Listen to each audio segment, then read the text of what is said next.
stories of these students who are now pleading with government to come to their aid. Stay with us here on Ghana Tonight. We have that story for you, and it's quite heart-wrenching to say the least. What we're hearing from some of these students on government scholarships and what they've had to do to survive.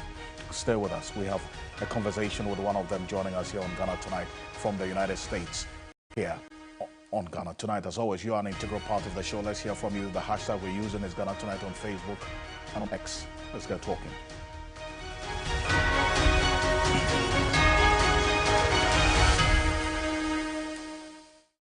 Well, let's settle for Ghana Briefs.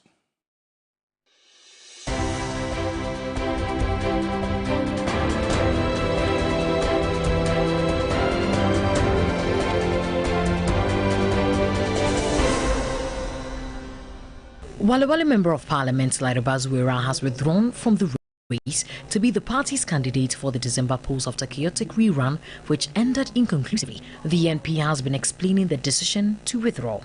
Following the inconclusive of yesterday's premise or rerun, now the EC was not able to declare a winner.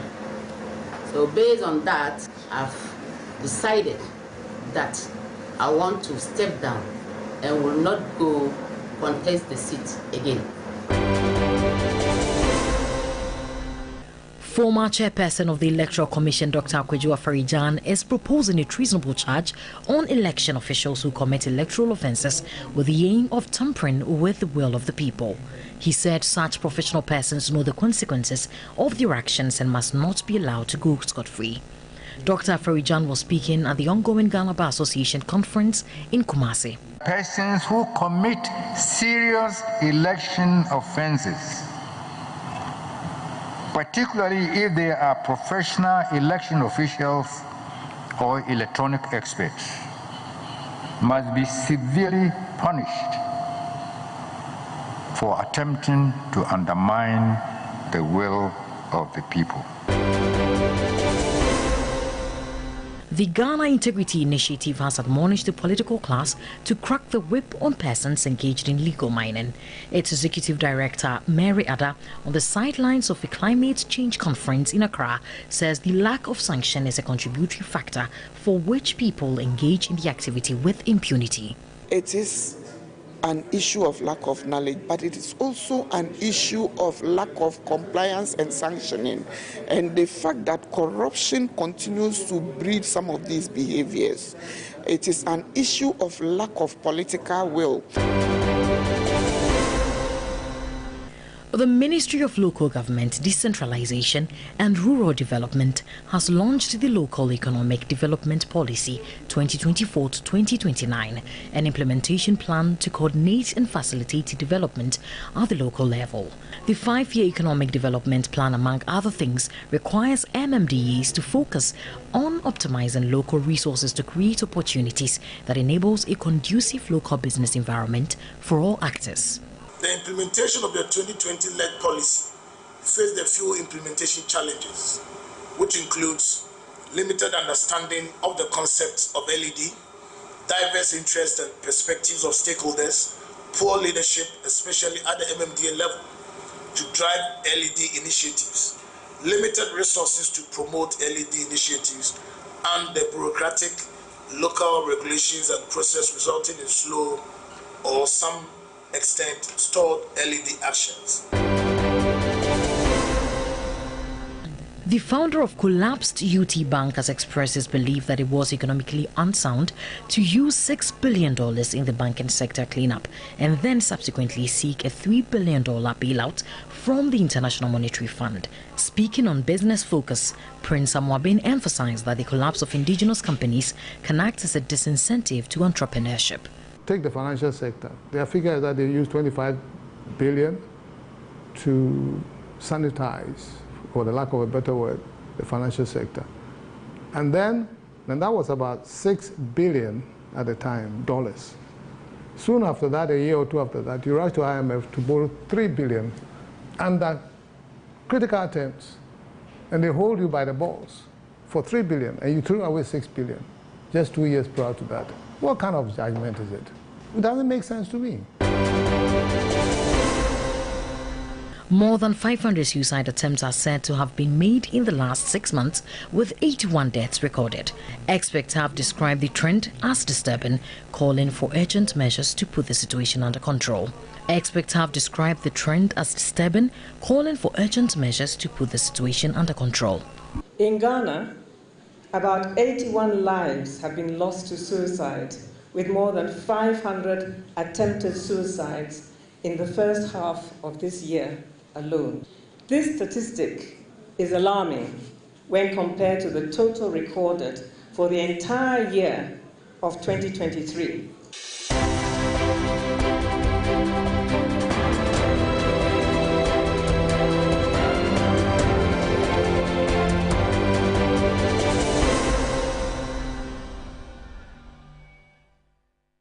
There's more news on 3news.com. Make some time and visit 3news.com. This is Ghana Tonight. Coming up next, the developing story we've been following over the last 5 hours. The withdrawal of the incumbent member of parliament for the Walewale constituency, the home constituency of the flag bearer of the MPP, Hajia Zueratu Lariba, from the Walewale MPP primary. Finality to the troubles of the party in the constituency? That's the question we're asking tonight.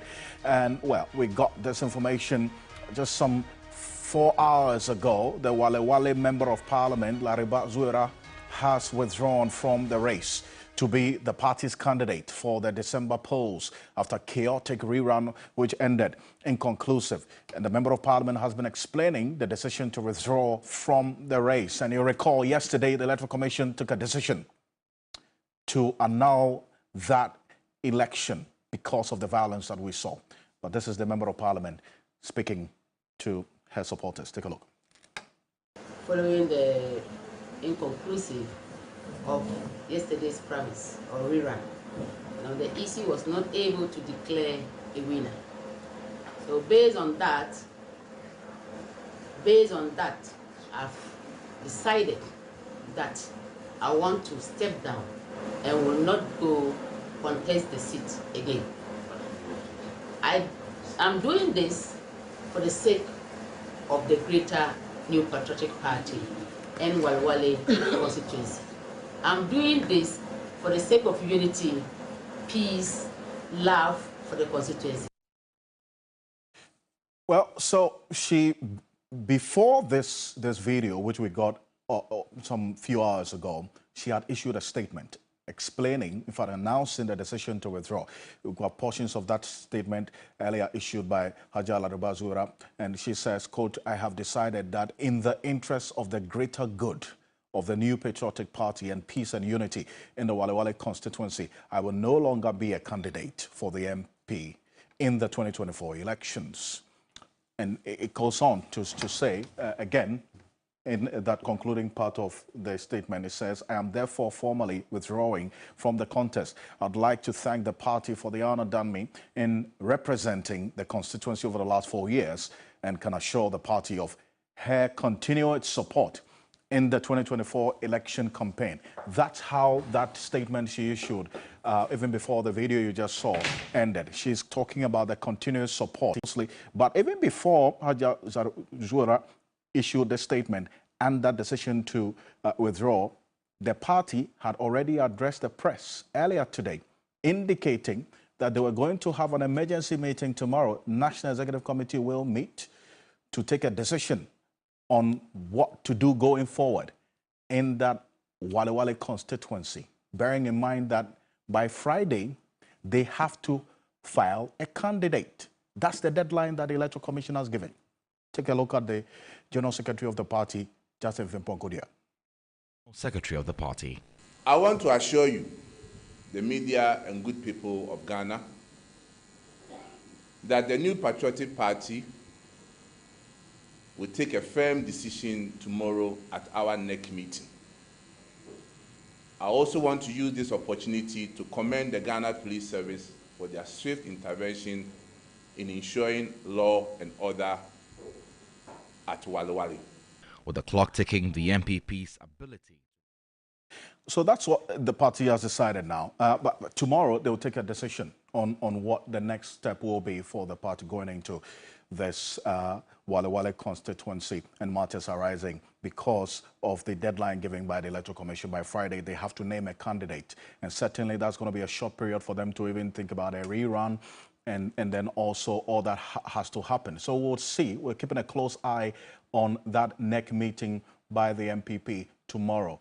In the wake of what's happened right now, that incumbent member of parliament, Hajia Zuweratu, in fact, she's one of two persons who contested in this disputed election yesterday and sometime in January, the 27th of January as well. And she's been described as the sister to the vice president, the flag bearer of the MPP, Dr. Mahmoud Bamia. That's his home constituency. Dr. Kabiru Tia Mahama is an officer in the vice president's office, an economic advisor to the vice president, for that matter. Now, we'll see what the position of the party will be going forward. Dr. Bensuglo Alidu Bukari is a political science lecturer at the University for Development Studies, UDS. He knows this constituency like the back of his palm. Let's have a conversation on this, and I'll show you why the MPP may have other bigger issues to deal with, especially with the NDC candidate in that constituency. Stay with me shortly. Dr. Alidu, appreciate your time. Thank you for joining us here on Ghana Tonight. Good evening, and good evening to your listeners, and thank you for having me this evening. I mean, let's first establish how far-reaching will this decision by Hajia Zuweratu be in mending the cracks within the party some 88 days to election day, December 7, in this Walewale constituency, that constituency of the vice president? Okay, thank you very much once again. I think this is a welcome news for the party in the constituency. But to me, it came a little too late. However, it depends on how the party will organize themselves quickly and then mobilize the support base, particularly the youth, going forward. I see. Now, if you say it came too late, what would the implication of this be, especially because of the time period between now and an election day, or between now and Friday, for that matter? Why will she wait till now? She decided that she's withdrawn from the race. Of course, she has a concern, and she felt she was cheated, and the issue was sent to High Court.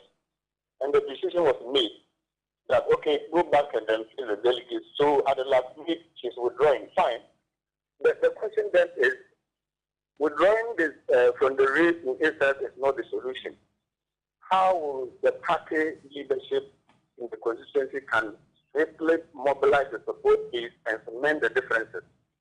Mind you, the NDC candidate has political clout than Kabiru, I'm not saying. But Kabiru has the incumbent power. Anything can happen. But I found the NDC candidate is more at an advantage than the NPP as it stands now. So it depends on the party probably. Hajia will have to. I see this as a conditional withdrawal. It is not from. Well, I don't think it's coming from. It's a conditional withdrawal. That's how I see it.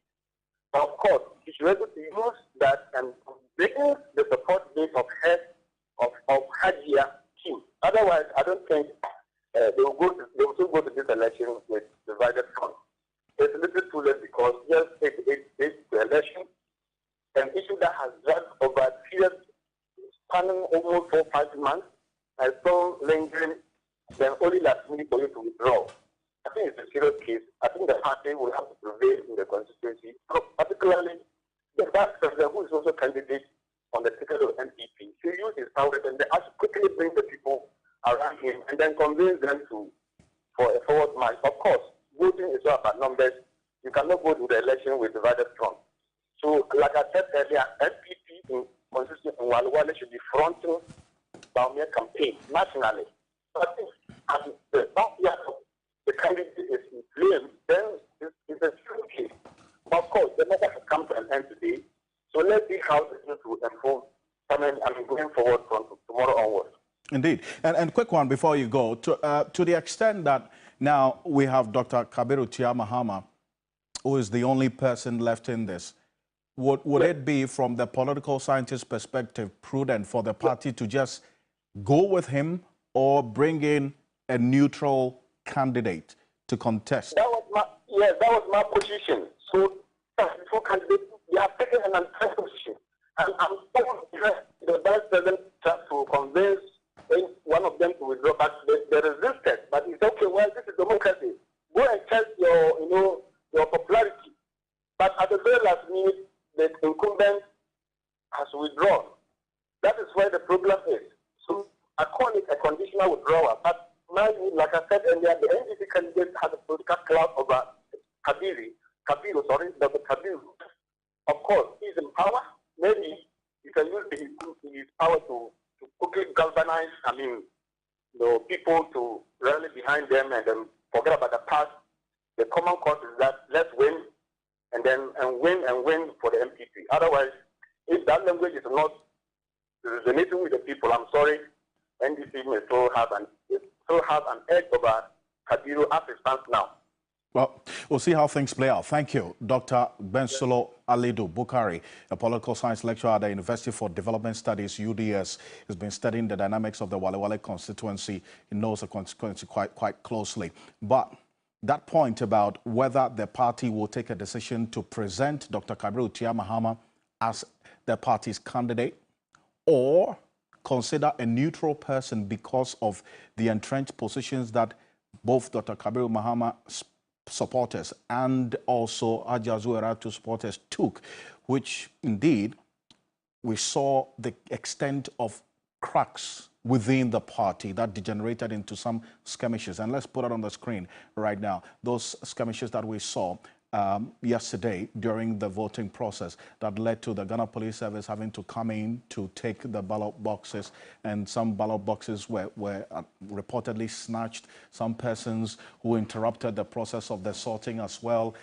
in that constituency, the Walewale constituency. This gentleman who was arrested by the Ghana Police Service there, and those who, if the situation got a bit worrying. Now, that is the extent of the cracks that we're talking about. And this is what has been happening in the NPP, specifically the Walewale by-election. That's the rerun of the primaries, in that constituency yesterday.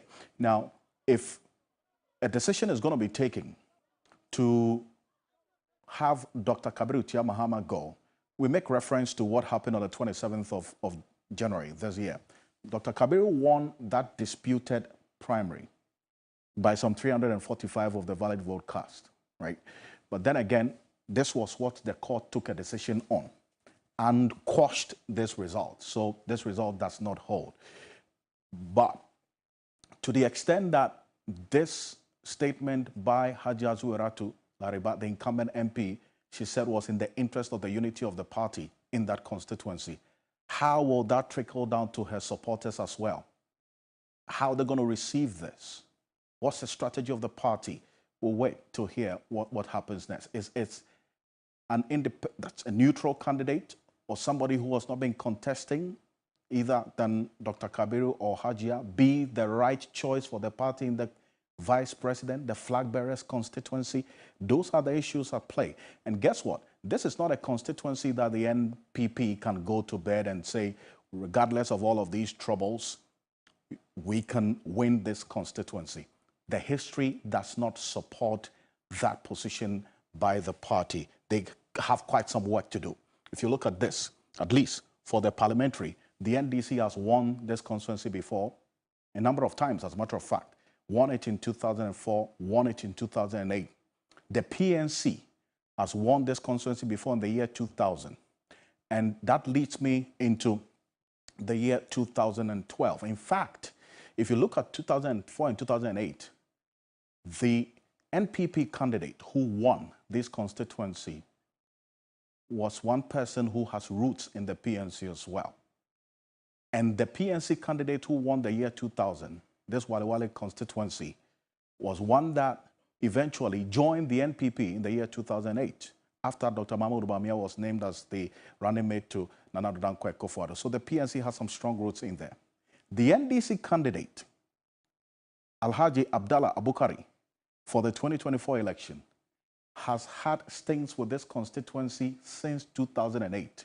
In fact, the first time he contested this constituency, the Walewale constituency, he was a PNC candidate in that constituency. And I'm going to show you that in a bit. This is it. This is what we do know about this man. The NDC candidate for that constituency, Abdallah Abubakar, contested Walewale constituency in the 2008 and 2012 elections on the ticket of the PNC. He crossed carpet to join the NDC in February 2013. He says after extensive consultation with his supporters, eventually was appointed the Northern Regional Minister in February 2016. He served in that capacity for some 9-10 months before elections. He contested that election on the ticket of the NDC in 2016. Then he was elected again as the parliamentary candidate for the NDC in the 2020 elections. He contested as the NDC candidate in the Walewale constituency in the 2020 elections. He is the same person the NDC is going into this 2024 election with. So from 2008 all the way to this moment, Abdallah Abubakar, the NDC candidate, is one person who knows this constituency very well. And that's another headache the NPP would have to deal with. If you look at the election trends, for him, in the year 2008, when he contested this constituency as a PNC candidate, he got over 7,000 votes. That increased in the year 2012 with over 10,000 votes, still on the PNC ticket. Now, guess what? In 2016, when he switched carpet to the NDC, his votes increased by 23,851. In 2020, Alhaji Abdallah Abubakar inched up to over 30,000 of the valid vote cast in the Walewale constituency. That's the man that the NDC is going into the fight in this constituency, the home constituency of the vice president, the Walewale constituency with. And there was just about 2,000 difference between him and Haji Azuera in the 2020 election. So he knows his stuff.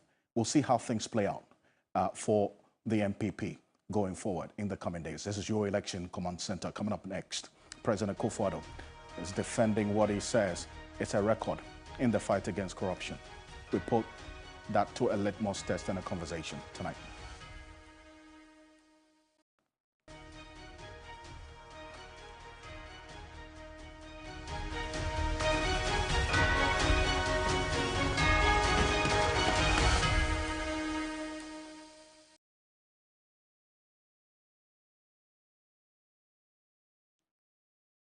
Well, this was the president, Nana Akufo-Addo, defending fiercely his anti-corruption record at the Ghana Bar Association 2024 annual conference yesterday. Take a look.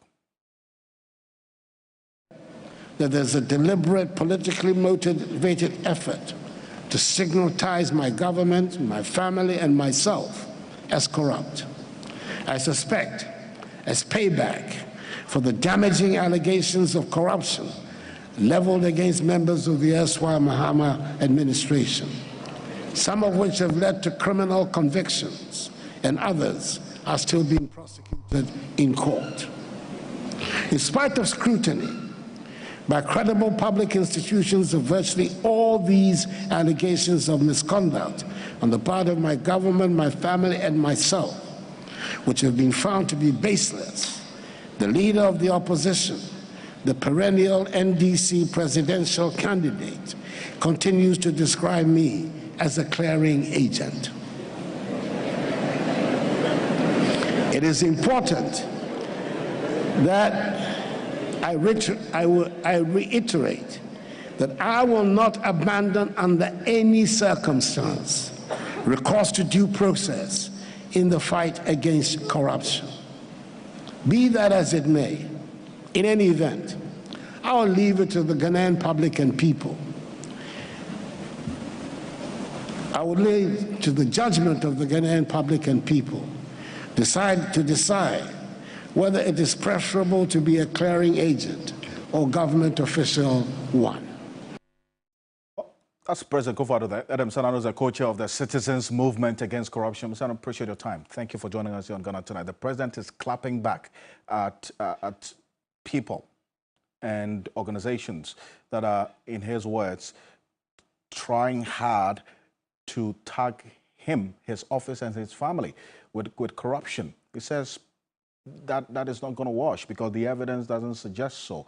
From where you sit, Is there any grounds for the president's position to hold? Well, of course, the president is entitled to defend himself if and when he thinks there is some kind of attack on his integrity and credibility. However, from my assessment of the terrain, I think that by and large, the Ghanaian society and media has been very issue specific. So if it was SNL, we focus on SNL. If it was a JAPA, we focus on the JAPA and the key stakeholders related to it. It was Sisila Dapa, we focus on Sisila Dapa. It was only at points where, let's say, the president intervened and maybe said, I expect that at the end of it, you'll be exonerated. And then additional comments would come up from civil society saying, no, you must be above the fray. You ought not to make comments like that until and unless the investigation is complete. And even at that stage, allow the institution that has been mandated to do the investigation and to report to citizens to give us a feedback. Don't be the one seemingly speaking on their behalf and not giving us the opportunity to interrogate answers directly from the institution and ask them the questions that will allow us to draw a conclusion that it was a thorough investigation and what have you. You can't avoid a situation if his family, his children have been given responsibility and there are questions asked to the management of funds and resources in those spaces. I don't think that there has been an agenda by any group of persons so far, because otherwise I am quite sure that there have been many more moments where we would all have been talking just about the president, but that hasn't happened. So I don't tend to share the view that the president seems to be articulating that there is an agenda to target him. I think that the issues that have been brought to his doorstep and have been, as it were, raised about family members are legitimate issues that ideally they should take up front and deal with. But I just want to find out, has there been the honest commitment to the fight against corruption in this country from the citizens' movement against corruption perspective? Not so far, not the way we would have expected it. It's been lackluster. There have been important things they've done, tried to increase the amount of funding to anti-corruption agencies. Like I say, if the gap was 100 million and you've moved from 10 million to 20 million to each of these institutions, there's still a gap of 80 million. They will still not perform. There's been some legislation, but the key legislation would expect. I have said, look, unexplained wealth, asset declaration, political party financing. Let's stop the large number of people we are appointing as members of the executive, as as ministers from parliament, which then weakens the oversight of parliament over the executive. The excessive appointment of boards and chairmen and whatnot, which sometimes takes us 1 year to 2 years to finish. I mean, these are plenaries, family and friends, and then you have a lot of challenges. These substantive things have not been dealt with. And that's part of the reason why we haven't seen the kind of, results we would have expected in terms of the CPI and other assessments. And all the others in this. And I appreciate your time on this quick one. Adam Sadano is a coach of the Citizens Movement Against Corruption. Thank you for joining us here on Ghana Tonight. There's a question that we put to you, our viewers, as always, 3 hours before the show here on Ghana Tonight. A number of you have been sharing your thoughts with us. This is the question that we put on Facebook and also on X and on our WhatsApp channel. This is it. Specific question about whether or not President Akufo-Addo is being wrongly accused of being corrupt, because that's the position that he took in that clip I just played to you at the Ghana Bar Association Bar Conference opening. About 659 of you say, no way, the president is not being accused of wrongly of being corrupt. 29 of you say absolutely he's been accused wrongly of being corrupt. Now let's look at X on our TV3 Ghana on X. 3,190 of you voted within 2 hours and 38 minutes. 3,190 of you took part in this. And the question is President Akufo-Addo being wrongly accused of being corrupt? 18% of the 3,190 say yes, he's being wrongly accused of being corrupt. 75% of the 3,190 say no way, he's not being accused of being corrupt wrongly. 7% of you say, well, maybe President Akufo-Addo is being wrongly accused of being corrupt. And that on our 3 News GH page, 81% of you say President Akufo-Addo is indeed in no way being wrongly accused of being corrupt. Well, that's the evidence and the verdict of the people you see right there, here on Ghana Tonight. And we will expand the tentacles and just go beyond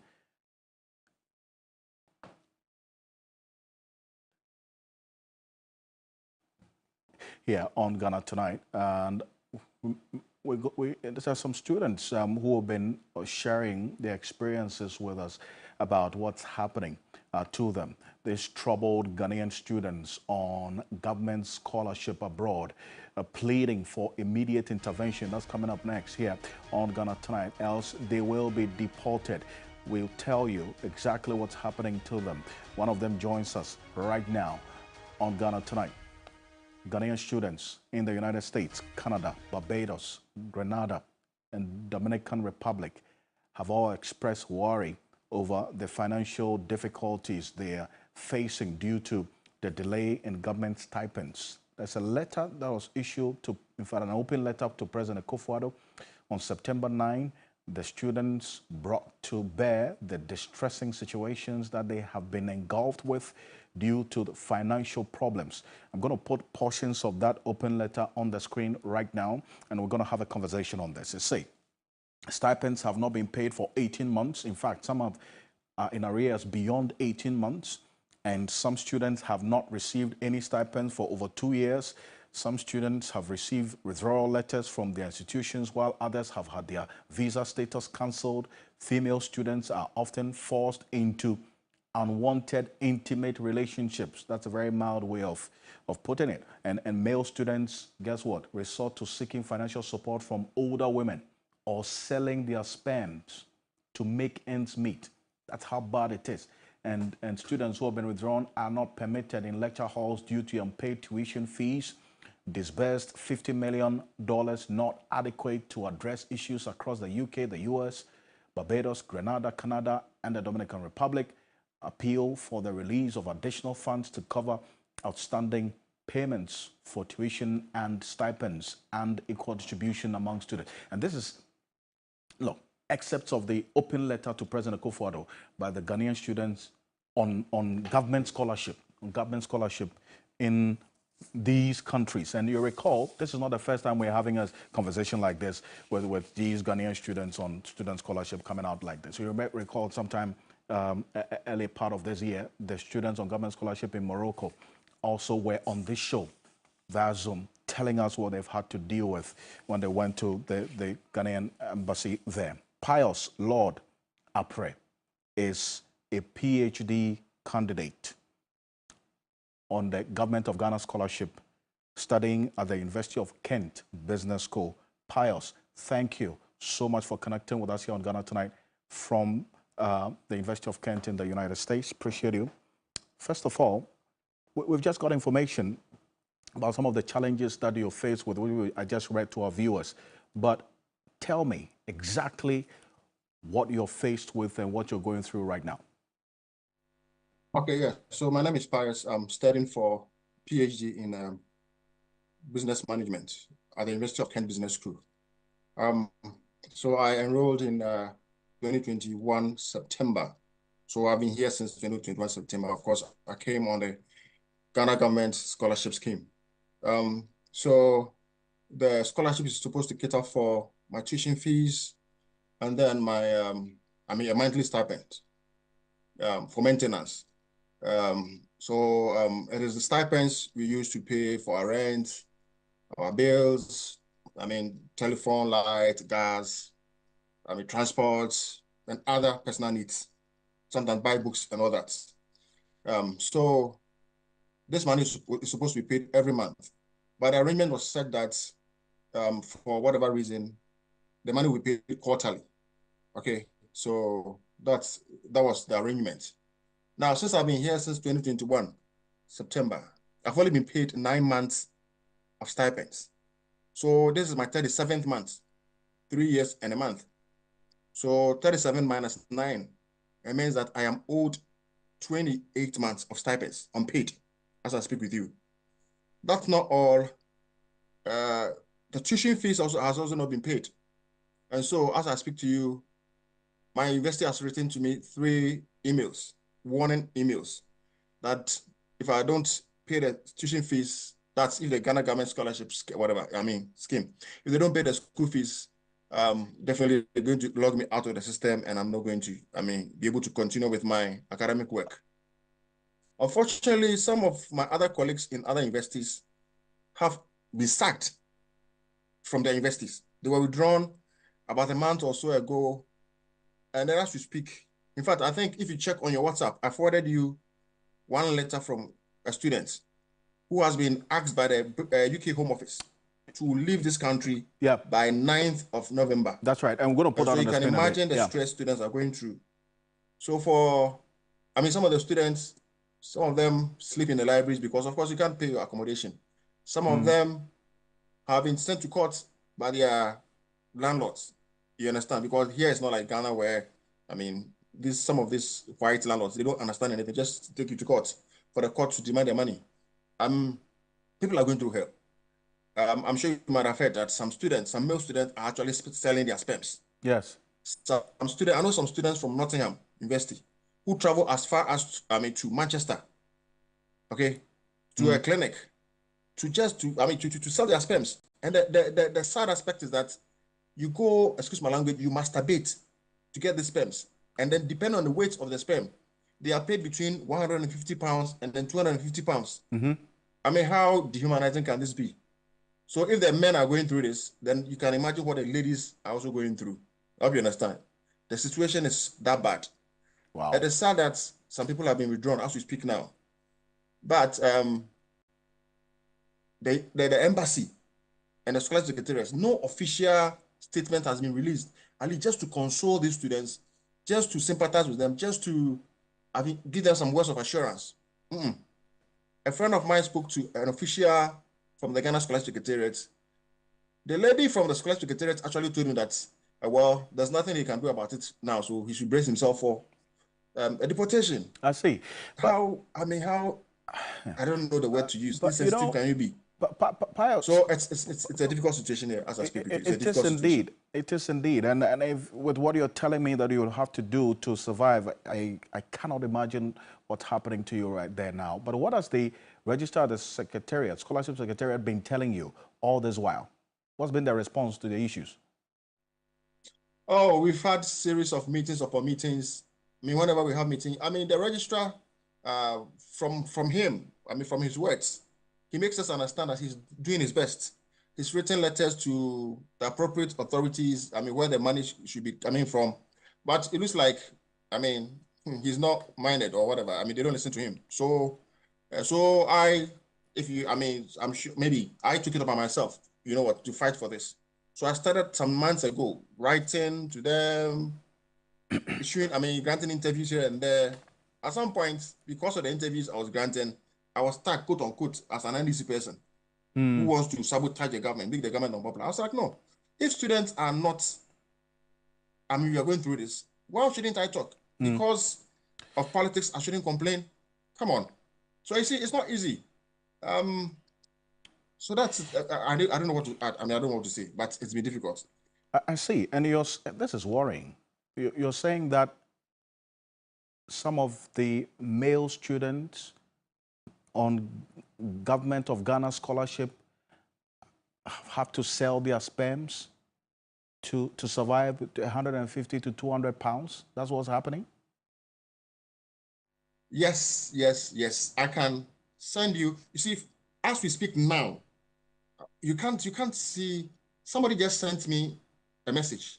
In fact, on the PAG platform just now, the person said, right now I'm scared for some students. A friend who doesn't want her name disclosed had just been chased out by debt collectors and is here with me. I'm trying to book a flight for her to go to Ghana because visa has been revoked. I am broken, cry. This isn't fair at all. I don't think this should be political because knowledge acquisition is for the nation, and this is extremely very disappointing. This is what somebody put on a PhD. Sorry, you can't see on a PhD platform. I can forward it to you. You understand? Mm-hmm. It's very, very, very, very bad. It's very, very bad. That's how bad the situation is. And even though you're saying that you've continuously gotten in touch with the Scholarship Secretariat, the extent of what you're having to do right now, I want you to speak to them, okay? How urgent the situation is right now, okay? Pius. As we speak. So like I was saying, because of the non-payment of tuition, for example, some students have lost their studentship. Some of them have been withdrawn from their universities. If I'm University of Nottingham, 11 students have been withdrawn. Like I told you, I've been given 3 warning letters from my university. I know the next one is going to be withdrawal. You understand? I know of other students who are facing the same. I mean, there's a letter from University of Aston, for instance, the same thing. University of Lincoln, the same thing. I mean, a whole lot of. I mean, that's how we find ourselves. So if nothing is done, definitely a lot more students will be withdrawn, and a lot more students will be deported. I mean, check from the letter I sent you, the email I sent you. You have it on your phone. I mean, that's the person received it just today.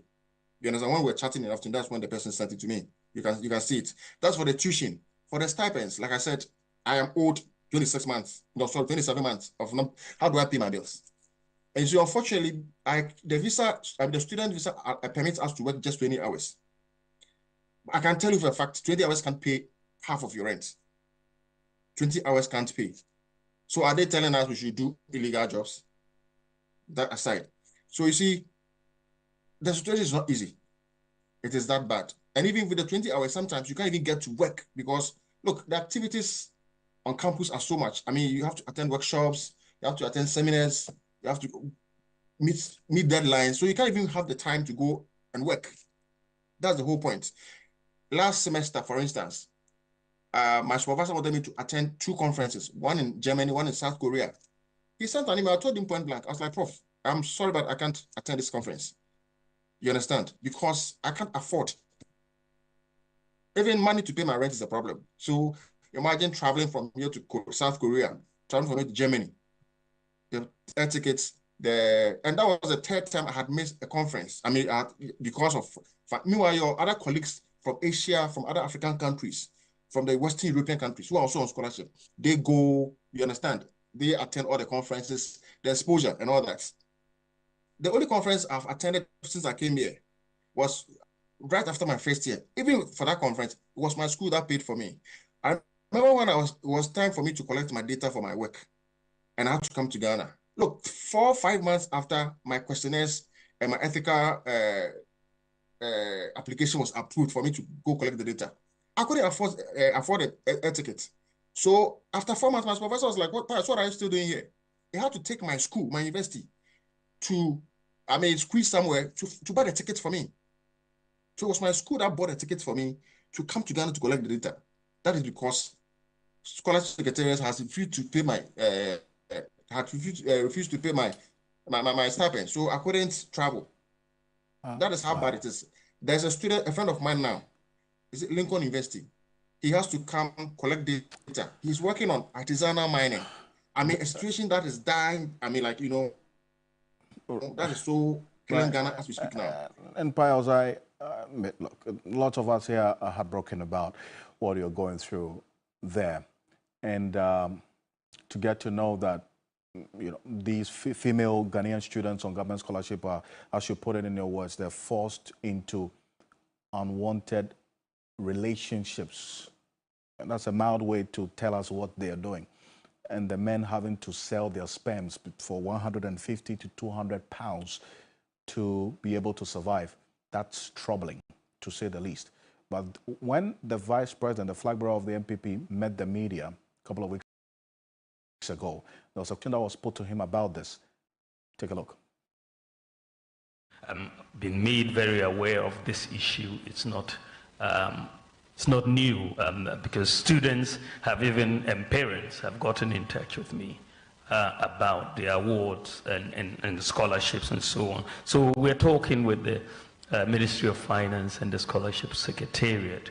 I think they were able to make some payments to some of the UK students and so on. But we will follow up on that because it's very urgent. Well, Pius, that was to you. Pius Lord Apre is a PhD candidate at the University of Kent Business School on Government of Ghana scholarship. Thank you for really making the time to join us here on Ghana Tonight. And this is one that we'll keep an eye on to see how things play out. But we're going to go for this quick break. When we're back, we're getting to manifesto check. Coming up next, the matter of illegal mining. Galamsey is heavy on the plate tonight. Stay with us after this quick break.